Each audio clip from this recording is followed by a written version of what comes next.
नमस्कार. Study education या YouTube चॅनलवर आपलं पुन्हा एकदा स्वागत आहे.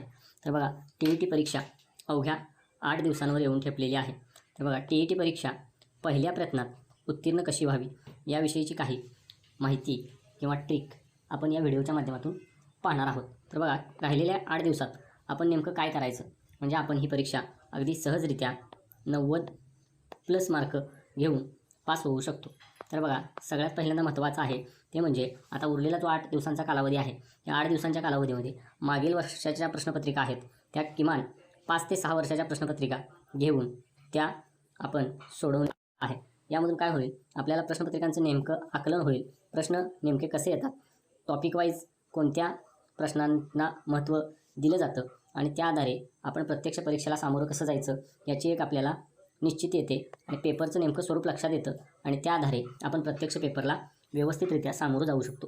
त्यानंतर बघा, बालभारतीची इयत्ता 3री ते 8वीची पुस्तकं आपण डोळ्याखालून घालणं गरजेचं आहे.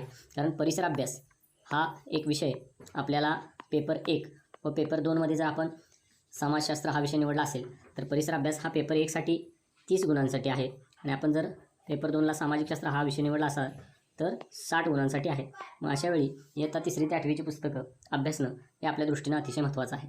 आता बघा, त्याच्यानंतर महत्त्वाचा विषय आहे तो म्हणजे मानसशास्त्र. तर बघा, आता मानसशास्त्र हा विषय त्याच्यावर आधारित जे काही प्रश्न येणार आहेत ते प्रश्न सोडवत असताना उपपत्त्या किंवा अजून ज्या काही मानसशास्त्राचे सिद्धांत आहेत ते आपण पाठांतर करतो. पण पाठांतर करण्यापेक्षा आकलन आपल्याला होणं मानसशास्त्राच्या संकल्पनांचं हे अतिशय महत्त्वाचं आहे. कारण परीक्षेत येणारे जे काही प्रश्न आहेत ते प्रश्न सोडवत असताना त्या प्रश्नांचं नेमकं आकलन होणं गरजेचं आहे. कारण आपल्याला जे प्रश्न येतात ते प्रश्न उपयोजनात्मक पद्धतीचे असतात आणि मग ते प्रश्न सोडवत असताना आपण तो प्रश्न समजून घेऊन, आकलनावर आधारित असणारा प्रश्न समजून घेऊन अचूक उत्तर आपल्याला द्यायचं असतं. त्यामुळे प्रश्न समजून घेणं, प्रश्न व्यवस्थित वाचणं, प्रश्नाचं व्यवस्थित आकलन करणं आणि त्या आकलनाच्या आधारे उपयोजनात्मक येणारे जे उत्तर आहे ते उत्तर शोधून योग्य ते उत्तर निवडणं हे मानसशास्त्र या विषयाचे जे काही 30 प्रश्न आहेत ते 30 प्रश्न सोडवत असताना अतिशय महत्त्वाचं आहे.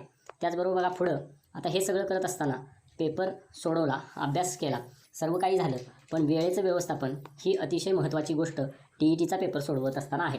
तर बघा, TET पेपर 1 असो किंवा पेपर 2 असो, दोन्ही पेपरसाठी एकूण 150 प्रश्न व एकूण 150 गुण प्रत्येक पेपरला आहेत. म्हणजेच प्रत्येक प्रश्नाला 1 गुण दिलेला आहे. त्यामुळं आपल्याला ह्या पेपर सोडवत असताना तो पेपर वेळेत सोडवण्याचा सराव आपण पेपरच्या पूर्वी करणं गरजेचं आहे. तर आता आपल्याकडे केवळ 7 दिवस उरलेले आहेत. त्या उरलेल्या 7 दिवसामध्ये आपण किमान 10 ते 12 प्रश्नपत्रिका सोडवणं गरजेचं आहे. तर त्या नुसत्याच सोडवून उपयोगाच्या नाहीत, तर आपण अगदी परीक्षेसारखं टायमर लावून त्या पेपर सोडवणं, 150 मिनिटाची वेळ आपण टायमरच्या आधारे लावणे आणि त्या 150 मिनिटाच्या वेळेमध्ये 150 प्रश्न सोडवून पूर्ण करणे.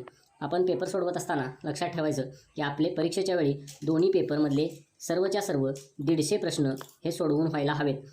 आपले जर प्रश्न शिल्लक राहिले तर आपल्याला मार्क कमी पडण्याचा शक्यता निर्माण होते. इथं कोणत्याही प्रकारचं नकारात्मक गुणांकन नाही, निगेटिव्ह मार्किंग नसल्यामुळं आपण सर्व प्रश्न सोडवणं, अटेम्प्ट करणं हे अतिशय महत्त्वाचं आहे.